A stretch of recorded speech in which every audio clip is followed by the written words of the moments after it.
seeing is the other track day. The diff in this is getting pretty bad, even though we put some shockproof stuff in it, which I think definitely made it last through the track day. It has gotten a little bit worse. With the competition coming up this weekend on Saturday, kind of want to swap the diff out because the last thing that I want is for it to blow mid-battle. Not necessarily because I think I'm going to do well and the diff blowing would put me out of competition, but if I'm leading out in front of someone and it happens to blow, that could cause an accident with someone smashing into me. We really don't want that to happen.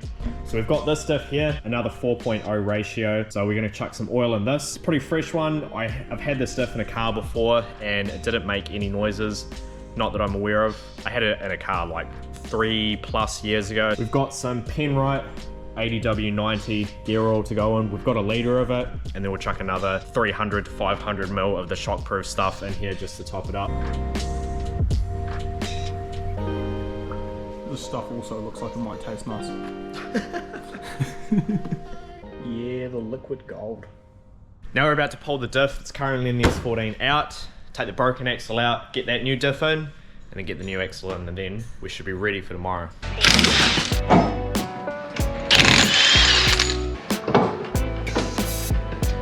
One broken boy. Good snap too. Yeah.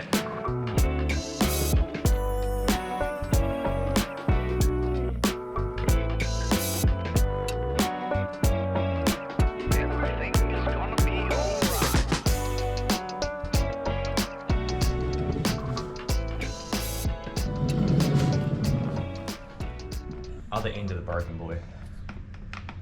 Good stuff. Oh, inside that cup's a bit munted. Yeah.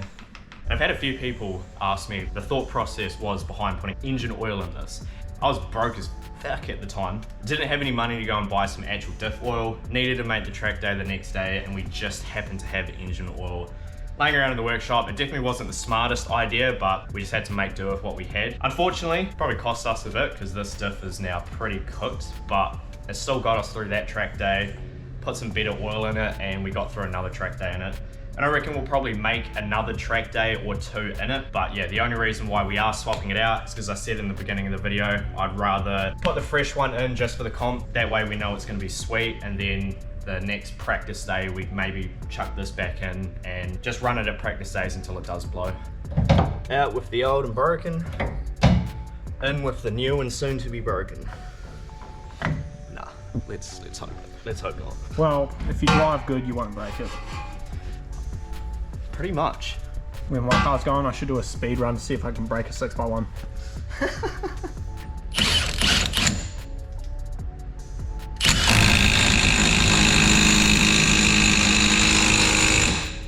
Ow.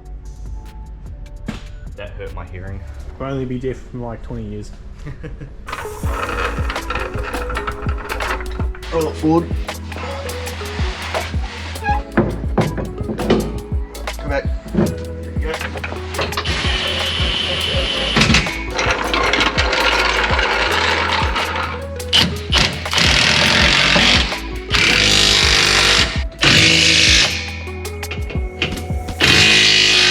We've now got the fresh diff in the S14, fresh axle in there, and it's ready for tomorrow. This is actually a bit of a weird feeling considering we have probably another 16, 18 hours left until the track day and the car is completely done and ready to go. Not leaving shit till the last minute like always, but now we're gonna move on to doing some stuff on Anthony's S14. We're about to take a field trip to Super Cheap Auto and get a glass removal tool because we're gonna have a go at taking this rear window out ourselves. Depending on how this one goes, we might have a crack at doing the front one. But the reason why we're gonna at least attempt at doing the rear one is because it's not going back in. With the rear mount radiator setup, we're just gonna be running a bit of Lexan glass along the top here, and then the bottom half is going to be open so we can get air into the radiator itself. That's what we want. Spending the last of your dollars. Very last. We read one of the reviews on the Super Cheap website, and someone that has used this before suggested that it's good to sharpen it up because they're quite blunt. And after we looked at it, it does look pretty blunt. So Anthony is just on the file, just trying to sharpen it up a little bit. Let's see how this goes. Get it in there first.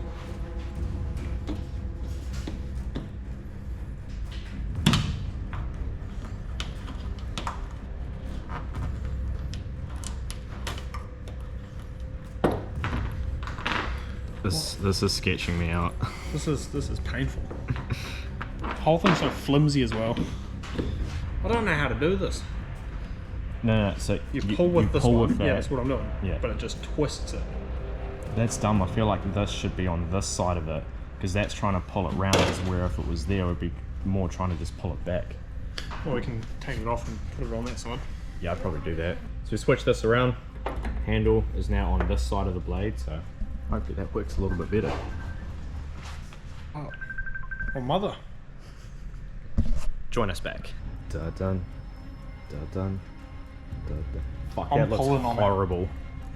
I don't want to pull too much because I know I'll just break the window, but I don't think that's gonna. Whoa, that moved the whole car just then. It started cutting through. Anthony came up with a solution as he drops a pair of pliers. Might piss a few people off, but we're good at doing that. This is a mint condition S14 bonnet latch. No longer mint. Yeah, we weren't kidding before when he said he spent the last of his dollars. That's why we're ruining this instead of just going and buying some wire. And Yeah. I'm broke as shit too, so I can't go and buy it either. And Sam already donated some money to even buy that tool in the first place. Right, after a bit of a debacle, we've finally got this wire through. What we're gonna do, I'm gonna jump on the inside. Anthony's gonna, you know what? No, you can jump on the inside and be cramped. It's your car. Alright. Yeah, we're just gonna feed this back and forth, and hopefully the wire is actually gonna cut the polyurethane. Well, actually, I don't even know if it's polyurethane. The rubbery bullshit. Yeah, we need to use gloves for this too, because otherwise this is probably gonna cut our hands. Race gloves. The only times my race gloves have been used is to work on this car. It's actually pretty sad. Well, this is working so much better.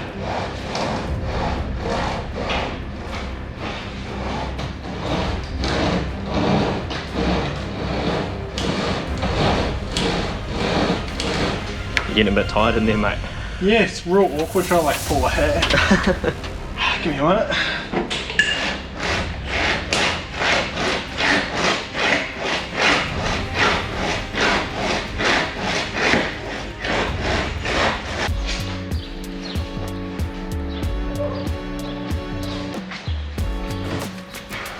Good job, mate.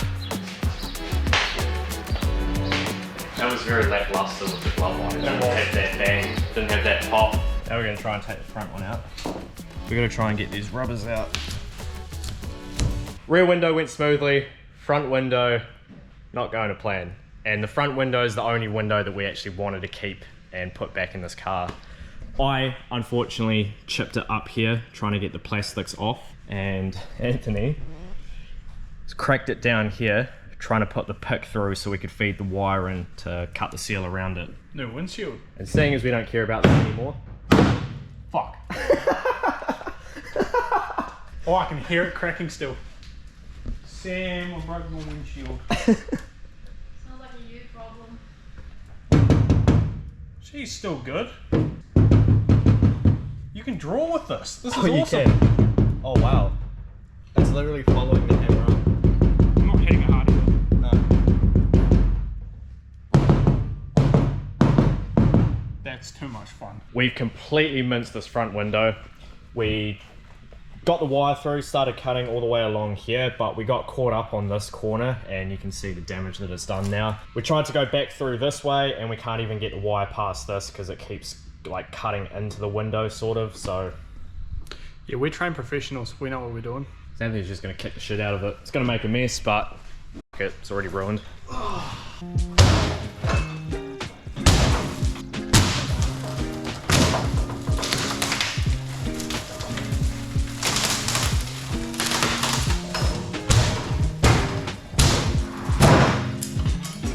Cuzzy Customs back in session.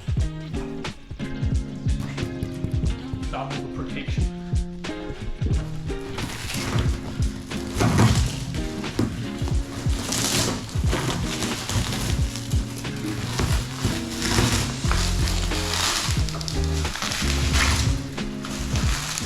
What the f*** are you doing? Professional window removal. careful wiping. Oh yeah, no, Yeah. it's not too bad. Yeah. It's a bit of a workout, mate. You got a bit of a sweat going. Yeah, just bump a line of this. That hard stuff. That's heavy. After that debacle, we have everything all cleaned up, all the glass shards. Still need to clean up the sills around the window, but you're gonna bring a chisel for that because I don't have one. Yeah, and trying to use file and other miscellaneous tools that are lying around just wasn't working. Do you wish you had just paid someone to remove it now? Nah. This way's free. It's going to cost me more in the long run. That's okay. I don't need to think about that for a good while now. Yeah, so it's all done. Now we're gonna move on to actually mocking the engine and gearbox up in this. We know we're gonna have to cut the tunnel a little bit to fit the Navarro box. Initially, I think we were gonna like cut a lot of the tunnel out, but I think we should just cut the bare minimum, just the top of it. The box isn't like so wide that we're gonna have to chop into the sides of the tunnel, but because the Navarro box is so much taller, we're gonna have to probably cut just the top around here for it to fit in properly, and then we'll fabricate something up later to work.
Making a mess of me floor, mate.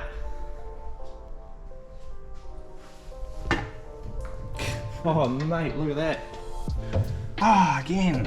I thought it pissed all of it out last time. We spent like, what, 40 minutes cleaning all of that up? Yeah, that thing holds a lot of friction.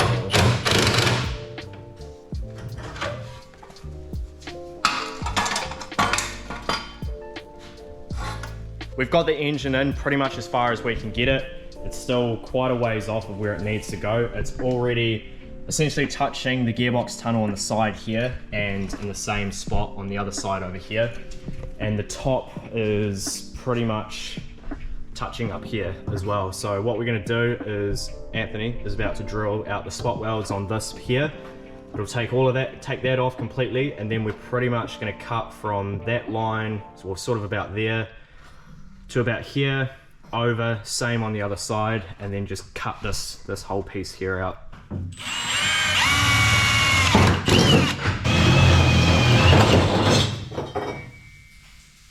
But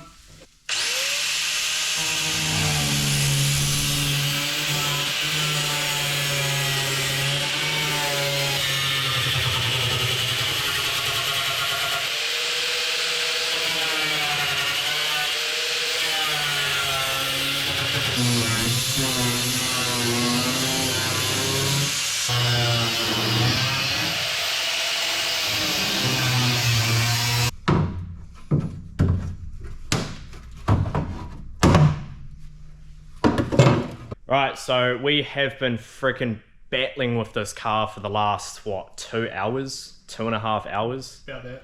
Yeah. You a bit tired? I'm exhausted. Yeah, I'm about ready to drive. I'm gonna drive home. Yeah, so it's like 10 o'clock at night. I've got my first ever drift competition tomorrow. You guys saw us get my S14 ready at the start of this video. But like I said, the last couple of hours, we've been battling with this, trying to get this gearbox and engine to fit. We cut the tunnel out initially to about here, then we cut more out to accommodate for the shifter. We bashed the shit out of the front of the gearbox tunnel there to try and fit the bell housing. We've pulled this engine out, mocked it back up probably like 4 or 5 times at this point. We got the blowtorch out, heated up the bell housing, the gearbox tunnel. I'm so exhausted I can barely speak. We heated the shit out of it, bashed the shit out of it some more. No matter what we do, we cannot get this gearbox to fit in this tunnel. S14s are made for SR20 gearboxes. It can be a bit of a mission to fit a big box sometimes. You have to bash it up. I realized the reason why I didn't have to bash my one up that much when I put my big box in was because the tunnel had already been cut out previously and Robbie welded it back in, and I think it might have been welded a little bit higher up to give it a bit more clearance. But then the Navara big box the Navara gearbox over the 25 big box is way bigger. If you guys have watched the video that we did with Tobin a while ago where we did the gearbox comparisons, they're a lot bigger, and yeah, we just cannot make this fit. So what we're going to do is we're going to cut more of this tunnel out. We're probably going to cut from here pretty much all the way up to here, but we're not going to do that tonight because, as I said, it's 10 o'clock. I've got to compete tomorrow. So yeah, we're going to wrap it here. Cheers for watching, guys. Hope you enjoyed the video. Wasn't an end that we'd hoped for. We did want to have this engine and gearbox fully mocked up in there, but yeah, we even took the subframe out to try and be able to get the motor and gearbox in the right position and then try and bolt the subframe up after the fact. But yeah, it just ain't working. So like I said, I'm going to call it there. We'll catch you in the next one.